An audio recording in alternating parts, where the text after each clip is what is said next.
Non, dans ça contre. Dans ce pays-là qui était, Bakanga qui était pour des bango, Bakondana qui était, Bakanga qui est pour libérer un jour. Bakondana qui est, on a d'accord. Ce qui président a terminé au Lobapé, Nazan et Sengote, Nazan d'accord. Mais ce pays-là, toujours souffrir, tu vas bon, c'est la vie sociale. Bango bazoyi, bango kakalikolo. Détourner ça. La place à Zong, ça Zong, c'est 500 000 $ pour Abimi en prison.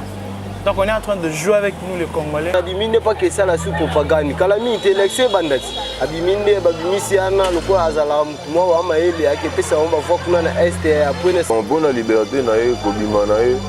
Bon, bango mongo va juge la mine va cater bon, mais biso problème la biso zare ya mbongo na biso. On a vu beaucoup de prisonniers. Il y a les Mouyambo, Jomi Ndongala, Frank Diongo, qui étaient aussi condamnés. Ils avaient souhaité qu'ils soient rapidement évacués à l'étranger. Mais ça n'a jamais été le cas.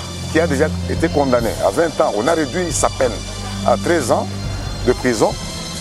Bon, subitement comme ça, on les voit en liberté, comme ça il est libéré. De quelle manière?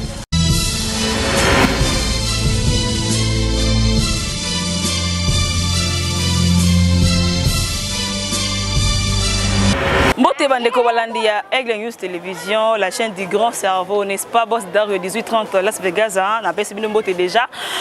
Kobima ya papa Vital Kamerhe, pacificateur, on doit bien akaye, bato ebele basepeli pe bato mingi pe basepeli na ngote. To tamboli na balabala kaka nde to salaka comme d'habitude pour na koluka. Population o azana kanda pe na o azana esengo, balobi na micro ya Jean Mwanza. Bon, ce que je peux dire concernant la liberté de M. Kamerhe, c'est un Congolais comme moi. Bon, il a été condamné, mais on ne sait pas, nous sommes surpris, tout le monde se demande comment est-ce que quelqu'un qui a déjà été condamné à 20 ans, on a réduit sa peine à 13 ans de prison. Bon, subitement comme ça, on les voit en liberté, comme ça il est libéré, de quelle manière? C'est bien, on peut les libérer, mais ça peut favoriser donc de l'impunité. Même si on parle d'un état de droit, mais ce n'est pas de cette manière qu'on peut libérer quelqu'un comme ça, et on le libère, il sort comme ça. Est-ce qu'il a remboursé l'argent qu'il avait détourné? On se demande. Ceux qui sont restés maintenant dans des postes, ne vont-ils pas encore détourner? Parce que tout le monde sait maintenant qu'en République démocratique du Congo, quand vous détournez de l'argent, quelques mois après, on va vous libérer. Nous ne sommes pas du tout contents de cette libération-là. On a vu beaucoup de prisonniers. Il y a les Mouyambo, Jomi Ndongala, Frank Diongo, qui étaient aussi condamnés. Ils avaient souhaité qu'ils soient rapidement évacués à l'étranger. Mais ça n'a jamais été le cas. Ils n'ont pas été libérés comme ça, jusqu'à ce que le président de la République a décidé, donc à ce qu'ils soient libérés. Ce n'est pas bien, parce que ça favorise l'impunité dans le pays. Et ça va continuer. Ceux qui sont restés maintenant vont encore détourner de l'argent. Parce qu'ils savent très bien qu'ils vont corrompre et on va les libérer. Il y a Bakonga aussi qui s'est échappé comme ça. Ce n'est pas bien. Je peux lui demander d'appliquer donc ses décisions. C'est lui le garant de la nation. Il est le tout premier magistrat. Le magistrat suprême, c'est lui. Mais quand on libère des gens comme ça, ce n'est pas bien.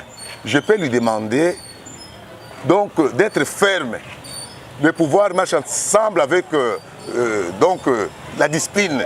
La discipline. Il doit montrer réellement qu'il est chef. Il doit se comporter en chef. Cette légèreté-là, bien, sa pitié-là, vraiment en tout cas, favorise beaucoup de mots. Impunité. Impunité. Il faut qu'il ait de l'autorité. Qu'il soit ferme dans ses décisions. Parce que ceux qui sont restés vont continuer à voler, détourner les deniers publics. Parce qu'ils savent qu'après quelques mois, ils seront libérés. Bon, pour Nangaï, Aza homme politique, Mouya Mounene, Nambogo, Aza grand, Nakacha Mboko, Aza pesé, Aza Moutou. Malgré tout, Mabeza, Aza Pe Moutou. Bon, on a s'appelle Narobimana, comme on a Goms, Malonda, Navani na Masina, Petro Congo. nga na sepeli na ndenge abimi na sepeli nango vraiment na ba image oyo tu bomona ngai na sepeli nango nalia mbongo ya kamera te na vivre na mbongo ya kamera aza mutu moko naza na ba souvenir ya malamu mpona ya me nalia mbongo na ye te mpona liberté na ye kobima na ye bon bango moko bajuge bayebi nde bakata ye bamwana mais biso problème na biso ezaka ya mbongo na biso ye abimi me mbongo na biso ezongi te tonyonga na mbongo wana po bombongo wana so obeti machine nango me lelo tooluka bambongo banzelo ezanga bambongo ya kobongisa l'état aza na besoin bambongo ya kosala misala ebele me balare ezala te bamontant oyo toyoka wana esala matoi mokusa wana soki abimi seke balare fo bima soso abimi kaka mbongo wana eke nango perte toza tonyonga nango po esimba te soki abimi ntango bondimi keno te abima seke boyoka nde boyebi ja keno te mbongo azwaki ezongi bon ça va tolibere parce que mbongo azwaki ezongi soki so bolibere me mbongo ezongi te soki te keno to mboka yango emarche nde ebonzaka keno te ndeti ndeko yazaka ministre enseignement alia mbongo bakangi ye me mbongo eya te bon kokanga ngo akwa bon ya kokanga me bambongo eyaka te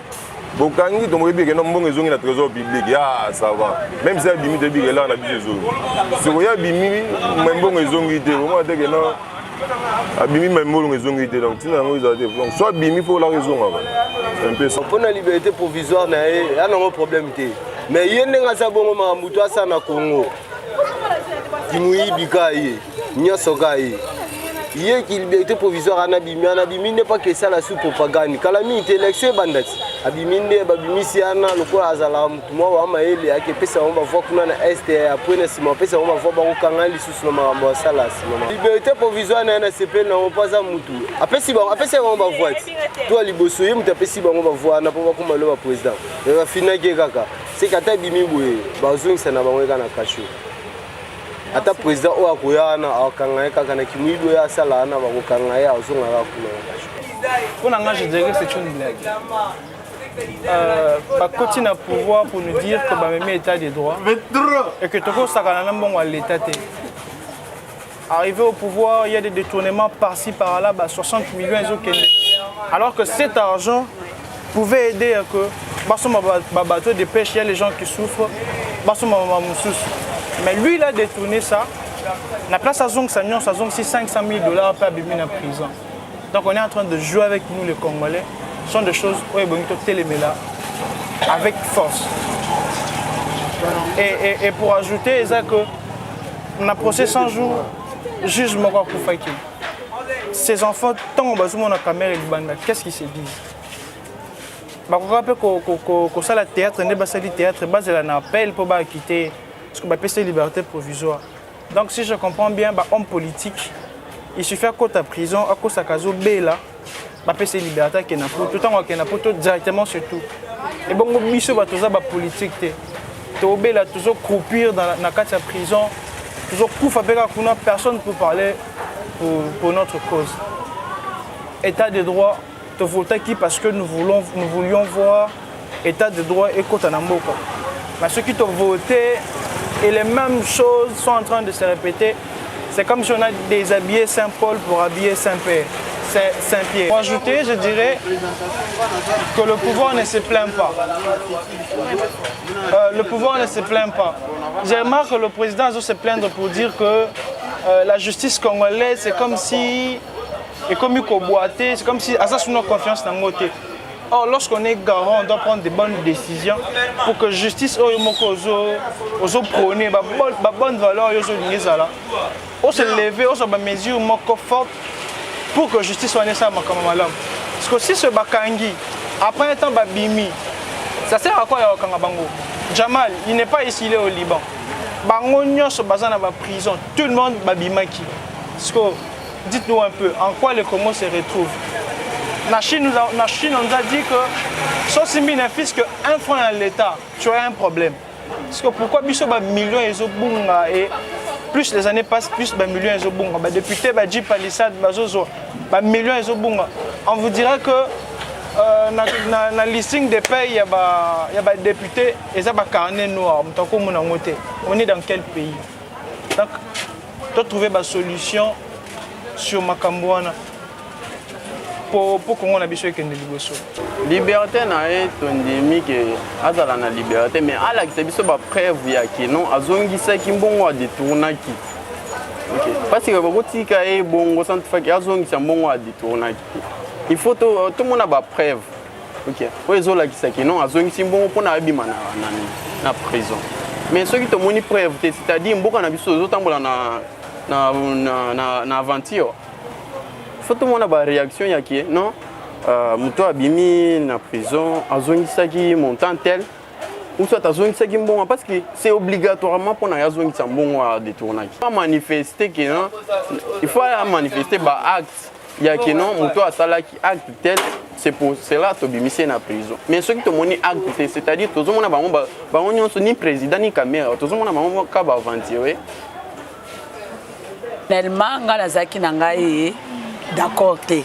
Parce que eza bongo ya mboka na biso aussi longtemps biso petit peuple dans population nous allons kata ko souffrir tozo nyokwa ma richesse ya mboka na biso moko to bénéficier na ngote akwa kende bokangi bongo mbongo ekozonga bacha na caisse mbongo ebima na marché po biso to sepela mais eloko moko te jusque là nous allons kata ko souffrir donc tozo nyokwa ma eloko yango wana nga nazana d'accord non naza contre na sepela kite bakanga qui était pour des bango bakondana qui était bakanga qui pour ba libérer un jour bakondana qui est nga nazala nga d'accord te ce qui président termina roloba pe nazana esengote naza d'accord te ko bima na il fallait mbongo esonga na caisse mbongo azwa ki ayiba ki fala zong sango c'est pelité toujours souffrir tu ba bongo c'est la biso pe sociale bango bazo yiba mboka bango kaka likolo ba yiba ka bongo biso tozana se petit peuple to ko yibela wapi tozana place ko yiba te biso ba bongo c'est la biso sociale makamno seza ko beba ya ko lala mboke bebi mboke kufi